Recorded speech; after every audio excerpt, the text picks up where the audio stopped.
Good morning, students. Hope all of you are doing well and safe at home. Gurupreet, Mehta, and Tara, they were walking through a village where they saw a farmer tilling in his land. The farmer told them that he was growing wheat in his field and he had added some manure to the soil to make it more fertile. The farmer told them that the wheat would fetch him a good price in the market.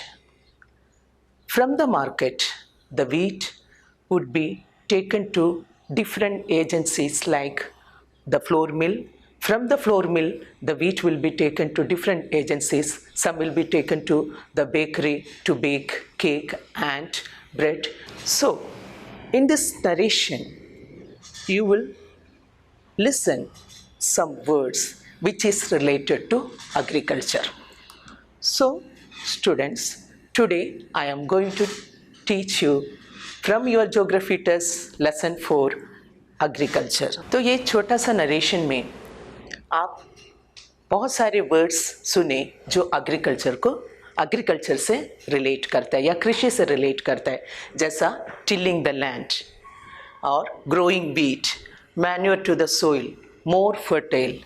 ये सारा words है जो हम लोग agriculture से connected है और agriculture के लिए हम लोग यूज़ करते हैं. India is one of the developing countries in the world and agriculture is an important economic activity.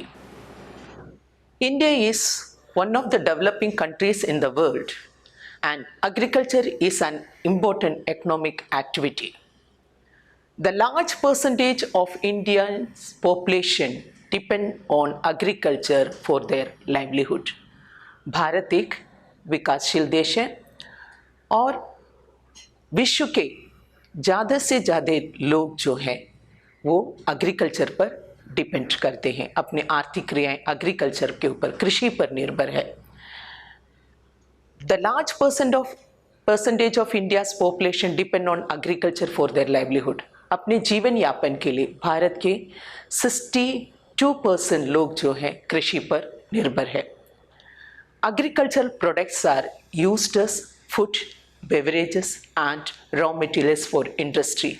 कृषि से जो उत्पादन हमें मिलते हैं या वो हम भोजन के रूप में, पेय पदार्थ के रूप में या कच्चे माल के रूप में हम इसका उपयोग करते हैं. Most of the farmers depend on monsoon for their agriculture. They face several problems related to rainfall, irrigation, weather condition, finance, market and modernizing agriculture.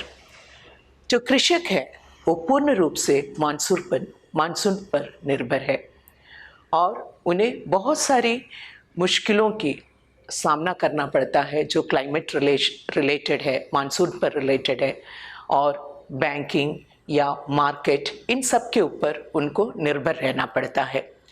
In spite of all these problems, India has made commendable progress in agriculture after independence.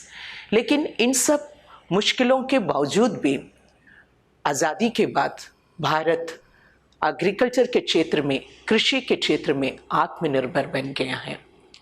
In the era of globalization and liberalization, all the countries are interdependent and the change in one country influence the life of the other parts of the world. आज हम एक ऐसे युग में रह रहे हैं जो वैश्वीकरण का है, तो हर राज्य, हर कंट्री एक दूसरे से जुड़े हैं. एक कंट्री में, एक देश में जो भी परिवर्तन होता है, जो भी चेंजेस आता है, उसका असर हमें दूसरे देशों में भी देखने को मिलता है. In this chapter on agriculture, let us learn about agriculture not only in India but also in other parts of the world. इसीलिए आज जो लेसन हम लोग पढ़ रहे हैं कृषि, तो इसमें सिर्फ हम भारत के बारे में नहीं, पूरे विश्व के बारे में हम चर्चा करेंगे. In today's class, we will look into the economic activities and agriculture and types of agriculture. Today we will discuss about only two topics, that is economic activities and agriculture and types of agriculture. आज हम दो बातों पर ही आज हम पढ़ेंगे. एक है कृषि और आर्थिक क्रियाएं, दूसरा है कृषि के विभिन्न प्रकार. इकोनॉमिक एक्टिविटीज या आर्थिक क्रियाएं, इसके बारे में अभी हम लोग पढ़ेंगे. Earth is a unique planet. It is inhabited by people. Food, shelter, water, clothes, education and health are their basic needs. To fulfill these needs, they involve themselves in various activities which fetch them something like money, service or material in return. ये जो पृथ्वी है, ये एक unique planet है और एक ऐसा ग्रह है जहाँ पर लोग रहते हैं, जहाँ पर मनुष्य रहते हैं और भोजन, वस्त्र, घर, पानी, शिक्षा और स्वास्थ्य जो है मनुष्य का एकदम बेसिक नीड्स है, उसका नेसेसिटी हो, उसके लिए बहुत ज़रूरी है. तो इस ज़रूरतों को पूरा करने के लिए वो बहुत सारी क्रियाओं में अपने आप को रखते हैं ताकि उस क्रिया के द्वारा उन्हें पैसा मिल सके या कुछ सेवा मिल सके उससे या कुछ मटेरियल मिल सके. And these activities therefore called economic activities. तो वो क्रिया हैं जिसमें वो रहते हैं और जिससे उनको कुछ पैसा मिलते हो या कुछ सर्विस मिलता हो या कुछ मटेरियल्स मिलता हो. दीज एक्टिविटीज़, ये एक्टिविटीज़ को हम आर्थिक क्रियाएं कहते हैं. समझ गए आर्थिक क्रियाएं क्या है? क्योंकि मनुष्य की बहुत सारी आवश्यकताएं हैं, बहुत सारी जो बेसिक नेसेसिटी, बेसिक नीड उसका क्या है, मैंने अभी बताया क्या क्या है. फूड है, शेल्टर है, वाटर है, क्लोथ है, एजुकेशन है एंड हेल्थ है. इसको प्राप्त करने के लिए वो बहुत सारी एक्टिविटी में, बहुत सारी गतिविधियों में वो रहते हैं. ठीक है, मनुष्य रहते हैं, बहुत सारी गतिविधियां करते हैं ताकि ये एक्टिविटी करके वो पैसा प्राप्त कर सके या उसे कुछ सर्विस मिल सके उससे या कुछ मटेरियल मिल सके. तो ये एक्टिविटीज़ को हम क्या कहते हैं? आर्थिक क्रियाएं या economic activities. This activities therefore called economic activities. तो व्हाट आर दिस? क्या क्या है ये इकोनॉमिक एक्टिविटीज में? क्या क्या आता है? दे आर फार्मिंग, हम फार्मिंग करते हैं. ओके, लंबरिंग, लकड़ी काटते हैं. फिशिंग, मच्छी पकड़ते हैं. वर्किंग इन इंडस्ट्री, जो कारखाने में काम करते हैं या रेलवेज में काम करते हैं, शिप्स में काम करते हैं and many more. And I am teaching you, मैं अभी आपको पढ़ा रही हूँ, मैं भी एक सर्विस कर रही हूँ. ठीक है, when we look into the features of these activities, we can classify them into three different groups. They are primary, secondary and tertiary. तो ये सारी एक्टिविटी को जब हम क्लासीफाई करेंगे तो इसको हम मेनली तीन ग्रुप में हम इसको बांट सकते हैं. एक है प्राकृतिक क्रियाएं, दूसरी है द्वितीय क्रियाएं और तीसरा है तृतीय क्रियाएं. Primary activity, secondary activity and tertiary activity. First है प्राइमरी एक्टिविटी और प्राथमिक क्रियाएं. प्राथमिक क्रियाएं, activities directly depending on the nature and we extract the resource from nature. जो भी एक्टिविटी हम डायरेक्ट रूप से प्रकृति से प्राप्त करते हैं और उसको हम निकालकर उससे जो भी चीज़ बनाते हैं उसको हम प्राइमरी एक्टिविटीज या प्राथमिक क्रियाएं कहते हैं. जैसे कृषि, फार्मिंग जो करते हैं हम डायरेक्ट किससे? सोइल से या डायरेक्ट नेचर से. कृषि के लिए क्या क्या चाहिए? सोइल चाहिए या सनशाइन चाहिए, रेन चाहिए, ये सब हमको नेचर से मिलता है. फिशिंग, फिशिंग क्या है? जो वाटर बॉडी से हम फिश प्राप्त करते हैं.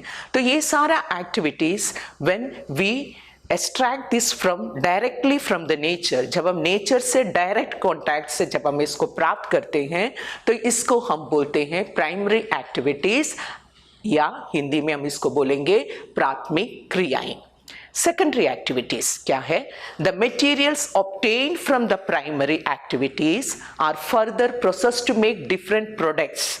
जो मटेरियल हम प्रकृति से प्राप्त करते हैं या नेचर से प्राप्त करते हैं या प्राइमरी एक्टिविटी से हम प्राप्त करते हैं एंड आगे उसको प्रोसेस करके एक डिफरेंट प्रोडक्ट्स बनाते हैं, एक फिनिश गुड बनाते हैं, तो उसको हम बोलते हैं सेकेंडरी एक्टिविटीज। जैसा हम लकड़ी काटते हैं, लकड़ी काट कर हम क्या करते हैं, उससे फर्नीचर बनाते हैं या कोई भी बिल्डिंग बनाना, इसके लिए हम उसका उपयोग करते हैं, that comes in secondary activities. तो ये मैन्युफैक्चरिंग होता है। सेकेंडरी एक्टिविटीज में क्या होता है, जो प्राइमरी एक्टिविटी से जो भी हमको प्रोडक्ट मिला उसका मैन्युफैक्चरिंग होता है सेकेंडरी एक्टिविटीज में। क्लियर हुआ? जैसा उसके एग्जाम्पल है इंडस्ट्री है, फ्लोर मिल है, रिफाइनरीज है, ये सारा सेकेंडरी एक्टिविटीज या द्वितीय क्रिया में आता है। थर्ड है टेरिशरी एक्टिविटीज और तृतीय क्रियाएं। तो ये टेरिशरी एक्टिविटीज क्या है? It support the primary and secondary activities.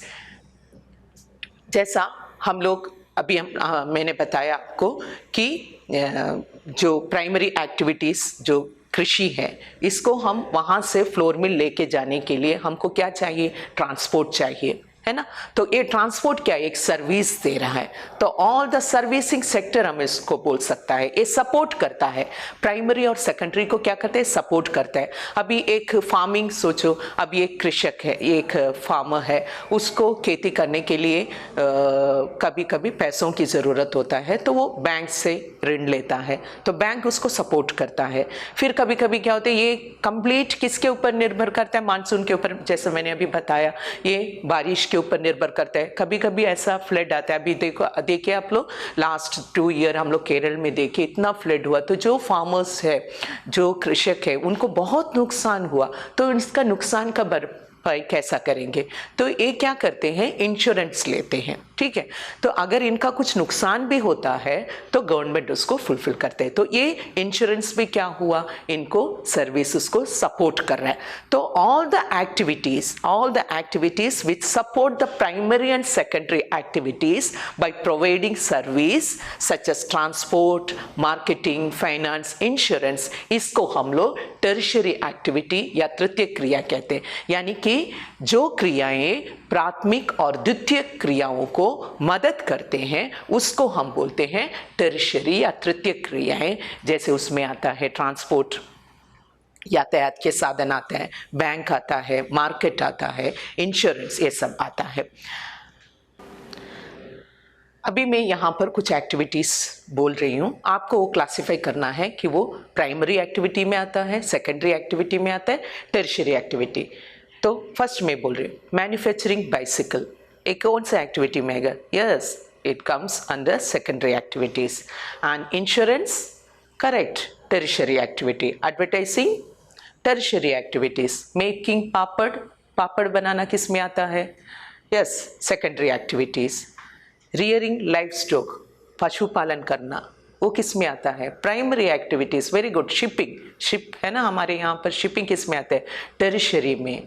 Fishing किस में आता है? प्राइमरी एक्टिविटीज में। मेकिंग मशीनरी टूल्स किस में आता है? Industry, that is secondary activity. Making furniture, secondary activity. Banking, tertiary activity. Very good. जो रिटेल शॉप्स है, ये सब किस में आएगा? कौन सा? प्राइमरी, सेकेंडरी और टर्शियरी में। यस, रिटेल शॉप किस में आता है? टर्शियरी एक्टिविटी में। Very good. तो आप ये समझ गए होंगे कि ये तीनों इकोनॉमिक एक्टिविटी क्या है। There are 3 economic activity, that is primary, secondary and tertiary. प्राथमिक क्रियाएं, द्वितीय क्रियाएं और तृतीय क्रियाएं। आप समझ गए होंगे कौन सा एक्टिविटी किस में आते हैं, और आप आइडेंटिफाई कीजिए। और भी आप घर में बैठकर एक एक्टिविटी बनाइए कि डिफरेंट एक्टिविटीज़ को डिफरेंट इसमें रख के you can collect pictures of that and you can paste on your notebook. And agriculture, आज जो लेसन हम पढ़ने जा रहे हैं वो है एग्रीकल्चर, कृषि। ये कौन सा एक्टिविटी में आएगा? Yes, it comes under primary activity. ये जो है प्राइमरी एक्टिविटी में आता है। The word agriculture is originated from the Latin word agri, that means soil, and culture, that means cultivation. So the meaning of agriculture is cultivation of soil. जब हम soil का cultivate करता है उसको हम agriculture बोलते हैं। agriculture के तरह और भी बहुत सारे इसके एग्जाम्पल है, में जो मैं आपको बताना चाहती हूँ, कल्चर का और भी पार्ट है, आप अपना टीवी स्क्रीन में देखिए। जैसा एग्रीकल्चर, वो मैंने बताया क्या है एग्रीकल्चर, जो हम सोइल की कल्टीवेशन करते हैं और उसमें फसलों को उगाते हैं, पशुपालन करते हैं। नेक्स्ट है सेरिकल्चर। सेरिकल्चर मतलब क्या है, रेशम उत्पादन, सिल्क वॉर्म का जो हम कल्टीवेशन करते हैं। नेक्स्ट है पिसिकल्चर। पिसिकल्चर मतलब क्या है, मत्स्य पालन, ब्रीडिंग ऑफ फिश। एंड है विटिकल्चर। विटिकल्चर मतलब क्या, अंगूरों की खेती करता है, कल्टीवेशन ऑफ ग्रेप्स। फिर है हॉर्टिकल्चर। हॉर्टिकल्चर में क्या आता है, हम उसमें विभिन्न प्रकार की सब्जियां, फूलों, फलों आदि का उत्पादन करते हैं। और एक आता है एपीकल्चर। एपीकल्चर मतलब है जहां पर हम बीज, शहद का, मधुमक्खियों का पालन कर कर शहद निकालते हैं। ये सब एग्रीकल्चर का एक फॉर्म है। नेक्स्ट है हम लोग पढ़ेंगे physical factors for agriculture. Agriculture के लिए क्या क्या भौगोलिक दशा या भौतिक दशाएं चाहिए। फर्स्ट है टोपोग्राफी।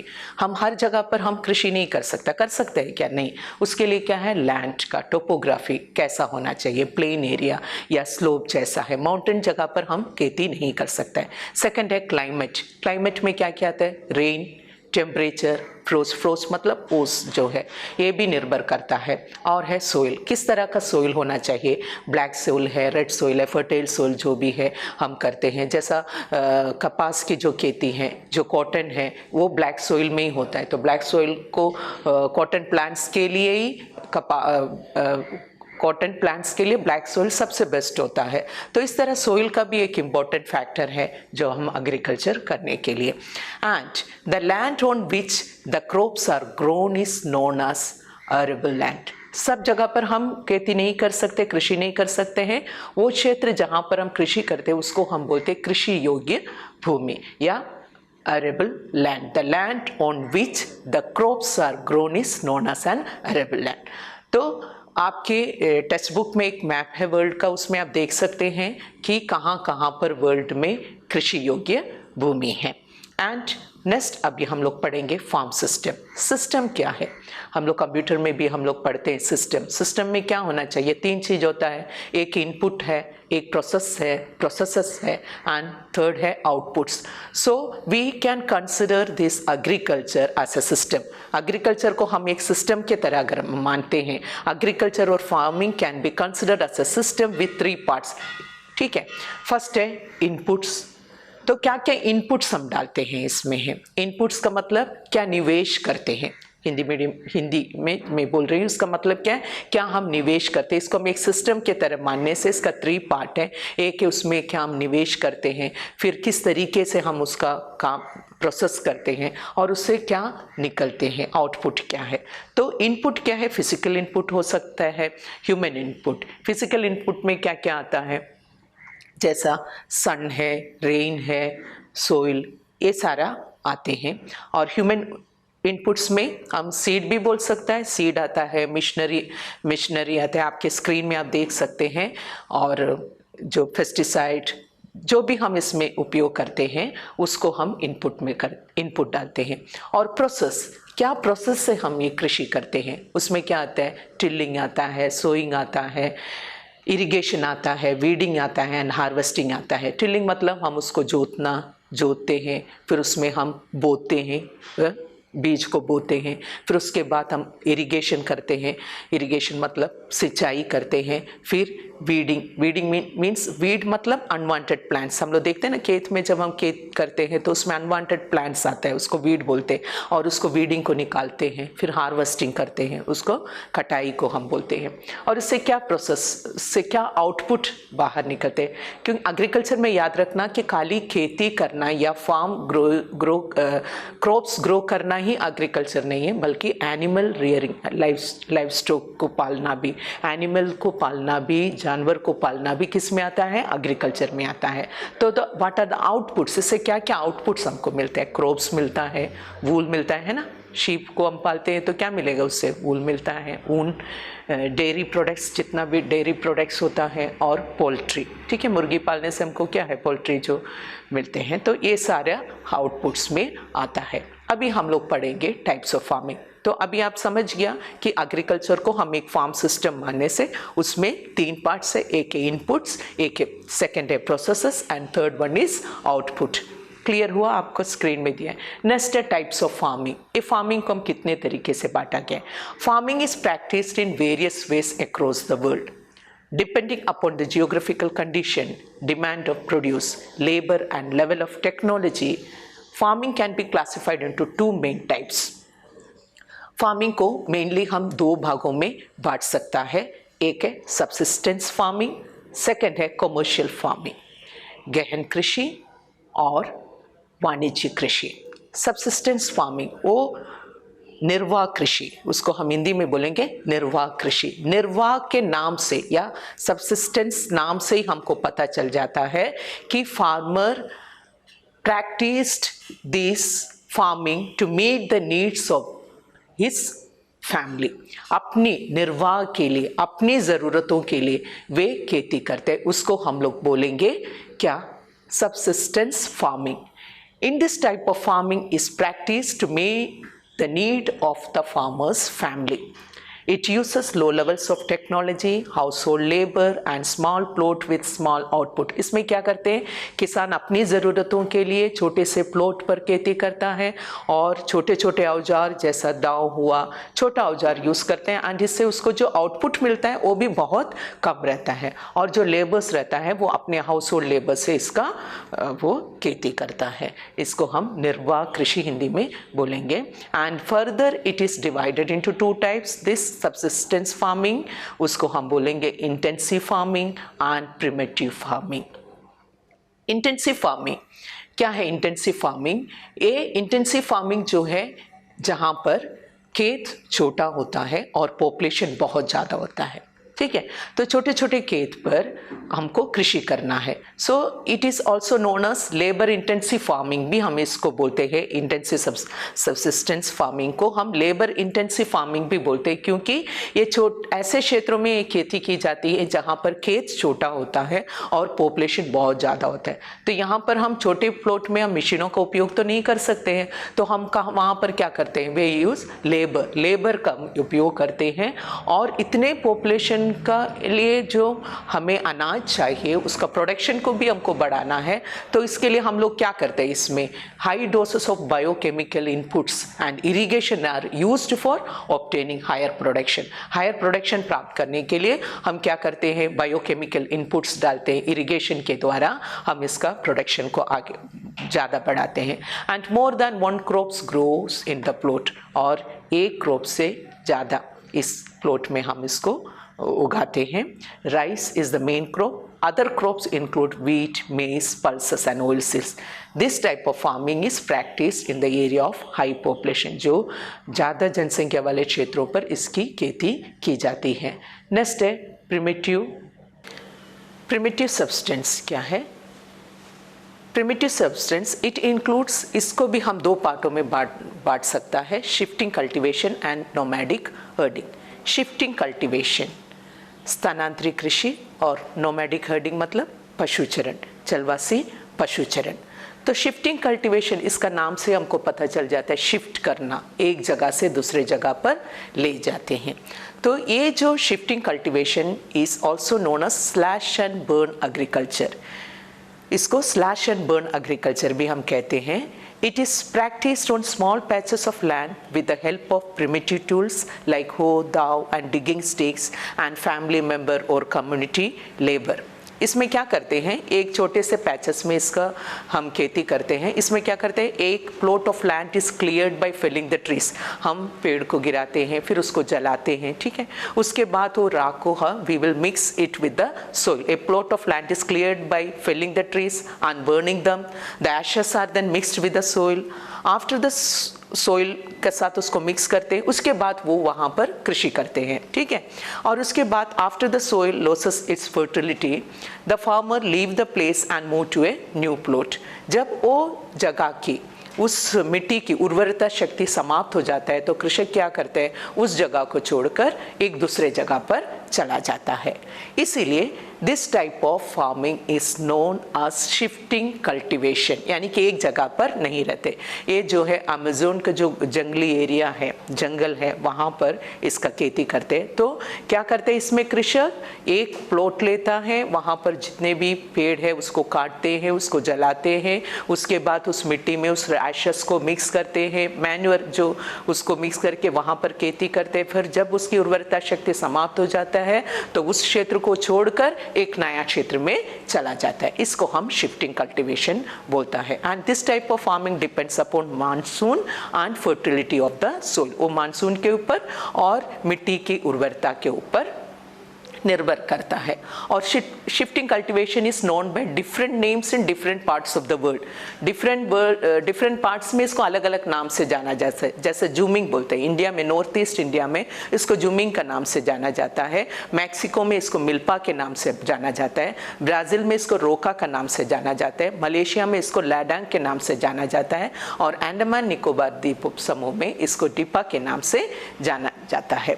और क्रॉप्स लाइक मेज, potatoes are grown in the plot to sustain their family। अपना फैमिली का निर्वाह के लिए ये यहाँ पर खेती करते हैं। अब नेक्स्ट है नोमैडिक हर्डिंग। नोमैडिक हर्डिंग मतलब जो पशु चरण, चारवाहा जो पशुओं को लेके एक स्थान से दूसरे जगह पर जाते हैं। In this type of farming, In this type of farming, herdsmen move from place to place with their animals for fodder and water। इसमें क्या है, जो पशुचारक है अपने पशुओं को लेकर एक स्थान से दूसरे स्थान पर भोजन की तलाश में और पानी की तलाश में जाते हैं।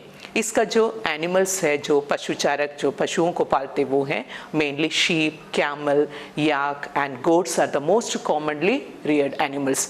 ये सारे एनिमल्स को वो पालते हैं।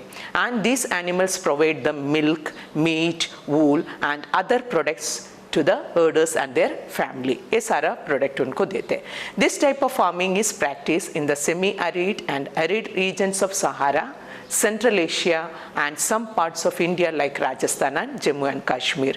जो रेगिस्तान है या सेमी रेगिस्तान जो जगह पर है, यहाँ पर ये नोमैडिक हर्डिंग होता है। नेक्स्ट है कमर्शियल फार्मिंग। इसको हम कैश फार्मिंग भी बोलता है। And commercial farming is again divided into 3 parts, commercial grain farming, mixed farming and plantation. Commercial farming को हम हिंदी में बोलेंगे वाणिज्यिक कृषि, वाणिज्यिक कृषि। तो इसका नाम से हमको पता चल जाता है ये जो है बिजनेस की दृष्टि से, यानी कि इसमें जो भी हम प्रोडक्शन उत्पादन करते हैं ये बिजनेस के लिए, इससे हमको पैसा मिल सके इसके लिए हम करते हैं। तो इसके लिए हमको क्या करना पड़ेगा, बहुत लार्ज एरिया में खेती करते हैं। तो फर्स्ट हम लोग जो सब्सिस्टेंस एग्रीकल्चर पढ़े थे वो क्या है, अपनी ज़रूरतों के लिए, अपनी ज़रूरतों के लिए। डिफरेंस हमको ईजिली समझ में आ जाता है। उसमें किसान अपनी ज़रूरतों के लिए करता है, इसमें किसान इससे वो पैसा कमा सके, मनी बिजनेस के तहत करते। सब्सटेंस इसमें क्या था, प्लॉट जो था बहुत छोटा था और लेबर इंटेंसिव था। इसमें क्या, प्लॉट बहुत बड़ा रहेगा, ठीक है, जो खेत है बहुत बड़ा बड़ा रहेगा और मशीनों की सहायता से इसमें खेती करते हैं। The crops are grown and animals are reared for sale in market, area cultivated and the amount of capital used is very high. इसके लिए पैसा का भी बहुत ज़रूरत होता है और बहुत बड़े क्षेत्र में इसकी खेती की जाता है और एनिमल्स का रियरिंग भी इसमें होता है। And wheat and maize are the common commercially grown grains, and major areas of commercial grain farming are temperate grassland of north America, Europe and Asia. आपके स्लाइड में टीवी स्क्रीन में दिया है, आप देख सकते हैं। नेक्स्ट है मिक्स्ड फार्मिंग। मिक्स्ड फार्मिंग का नाम से हमको पता चल जाता है ये क्या है, इसमें क्रॉप्स को हम ग्रो करते हैं फोडर के लिए। फोडर बोलने से क्या है, जो एनिमल्स जो खाते हैं ना उसको हम लोग बोलेंगे फोडर, एंड फूड के लिए भी हम इसका यूज़ करते हैं। और इसमें रियरिंग लाइव स्टॉक एनिमल्स को भी हम पालते हैं। In mixed farming the land is used for growing food and fodder crops and rearing live stock, ये दोनों होते हैं, इसलिए इसको मिक्स्ड बोलते हैं, मिश्रित कृषि।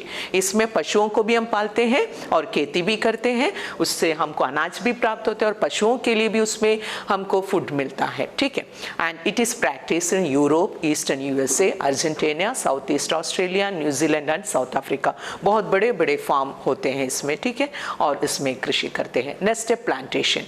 प्लांटेशन क्या है, in this type of commercial, इसको हम हिंदी में रोपण कृषि बोलेंगे।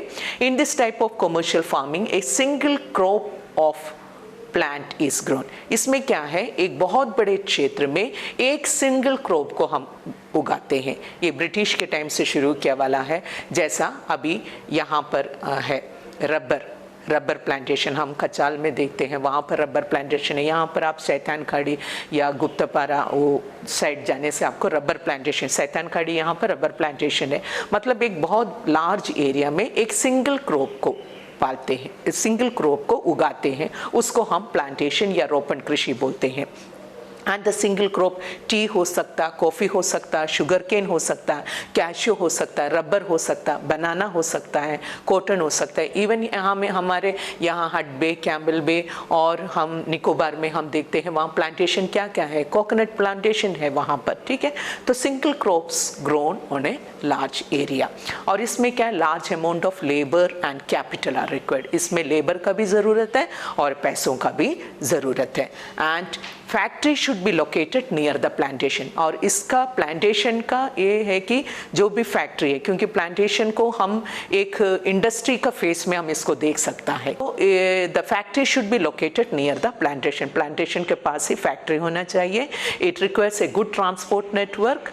और major plantation in the world are rubber in Malaysia, coffee in Brazil and T in India and Sri Lanka. और हमारे अंडमान में क्या प्लांटेशन है, मैंने बताया रबर का प्लांटेशन है यहाँ पर. और बनाना का प्लांटेशन भी कुछ मंगलोटान के इंदिरा नगर वगैरह में है, कचाल में है, रबर का प्लांटेशन है, फिर कोकोनट प्लांटेशन है. तो ये आज हम जो लेसन पढ़े, इससे हम लोग पढ़े कि एग्रीकल्चर के बारे में क्या है agriculture and different types of economic activities, और एग्रीकल्चर कौन से इकोनॉमिक एक्टिविटीज़ में आता है, एंड टाइप्स ऑफ फार्मिंग के बारे में पढ़े. Hope you are understood the lesson. Thank you. Stay home, stay safe.